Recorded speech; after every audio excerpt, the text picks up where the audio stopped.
Kawawang princess dahil pinagmamalupitan na naman siya nito nga ni Divina. Ang akala nga ni princess ay magiging okay ang kanyang buhay dahil nalalaman na niya kung sino ang kanyang tunay na ina.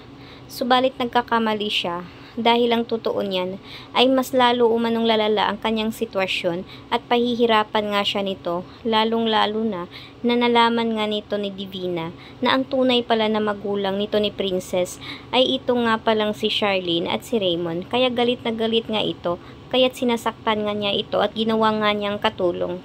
Kaya't nagtataka nga itong si Princess kung bakit ganito ang turing sa kanya.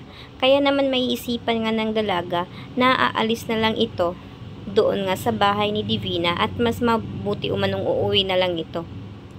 Subalit ngay galit na galit itong si Divina at sinabi niyang kung susubukan niyang umalis ay papabayarin umano ito sa kanya ang mga nagastos ni Divina sa ospital nang na-ospital itong si Dado.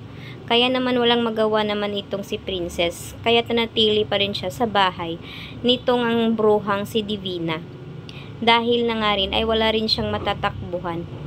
Kaya ngayon ay tinitiis na nga lang ng dalaga ang pagmamaltrato pala dito nga ni Divina sa kanya dahil na rin sa isip niya ay baka ganito lang na klaseng tao itong si Divina at kailangan niya lang talaga ng anak.